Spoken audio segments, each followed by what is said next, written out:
mark your calendars for September 23rd through the 25th. The Big Four will be teammates at Laver Cup to take on Team World, representing Team Europe. It's going to be amazing. Murray, Federer, Nadal, Djokovic, all teaming up. It's scary hours for Team World.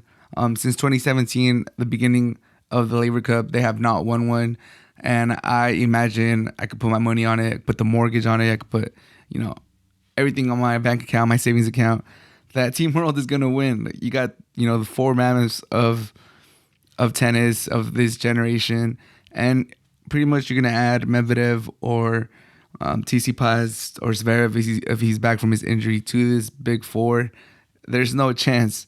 I know, Taylor Fritz is having a good year. He's having the best year of his career. Diego Schwartzman, he's been consistent for a long, long time. Felix Auger-Aliassime is having one of his better years too. Probably Zverev is gonna be there. He tends to be at the Laver Cup a lot. And there's some good Team World players, but man, you have the Big Four representing Team Europe.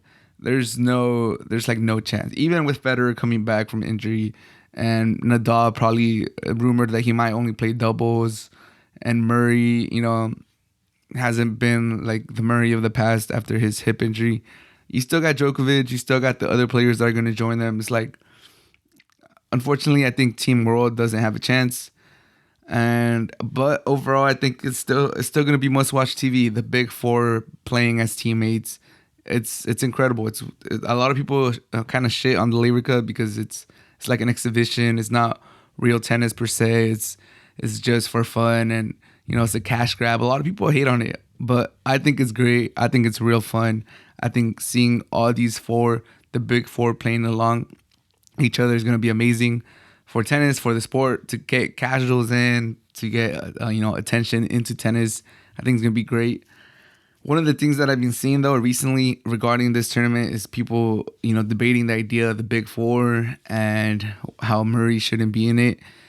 And I get it. Like, it's kind of hard to call it a Big Four when Nadal has 22, Djokovic has 21, Federer has 20, and then you have Murray with 3. And then people are like, if you're going to make it a Big Four, then it should be a Big 5 because Wawrinka won 3 himself. So it's like, why is Stan not considered part of the Big 5? Why is Murray considered part of it? But like, what they don't understand is that they're not saying that Murray is as good as the other 3. They're pretty much just acknowledging that Murray was the one that made it to the end of these tournaments. At the end of these tournaments for most of the years, like the last 10, 12 years, if you were to look at any of the big tournaments, any of the Masters 1000s, the Grand Slams, for the most part, you would see these 4 guys in there. Federer, Djokovic, Nadal, Murray, going at it. Unfortunately for Murray, he was on the losing end of a lot of these encounters. He would make it to the semis, he would make it to the quarters, but along the way, whether it be a final, the Australian Open, he's never won. Wherever it was, I think he's gone to like 5 or 6 Australian Open finals, and he's not won any of them because he's played against Djokovic or Federer for the most part. It would be these 4 getting to it. And let's not forget, Stan never got to the year-end number 1. He was never even the number 1 at any point of any of these years. Djokovic in 2016 finished as the number 1 player. Year-end number 1. He held number 1 for a little bit. He won the ATP finals. He did, win Wimbledon twice. He has 2 gold medals from the Olympics. So I think there is a difference between Stan and Andy. If you don't think that difference is big enough to get him into the Big Four, I could understand that.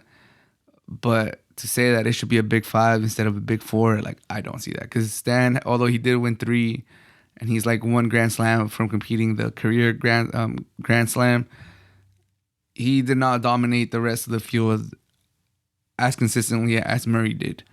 And even though Murray did, I get both sides of the argument, because even though Murray did, for the most part, dominate the rest of the field, he struggled against the Big 3 pretty much as hard as everybody else, except he did get the number 1, so he does stand out as the best player of the bunch. So it's like the big three, and they're not just the big three of the era. They're like the big three of tennis of all time. Like these are the three best players of all time.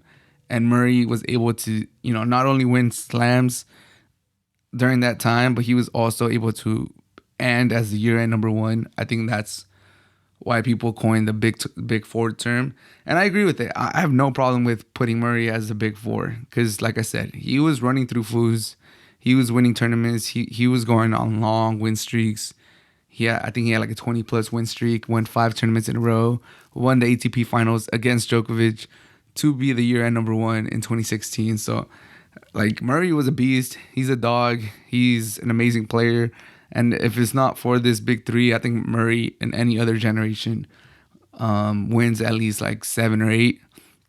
And then it's not, really a debate that he's one of the all-time greats.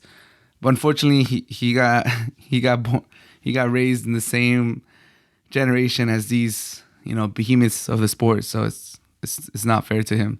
But I do think it's a big four, and regardless if it's big four, big three, it's gonna be great to see them all compete. And I'm definitely gonna be tuning in. Will you guys be tuning in, or are you guys one of those people that think the Laver Cup is just an exhibition? Probably tune into something else.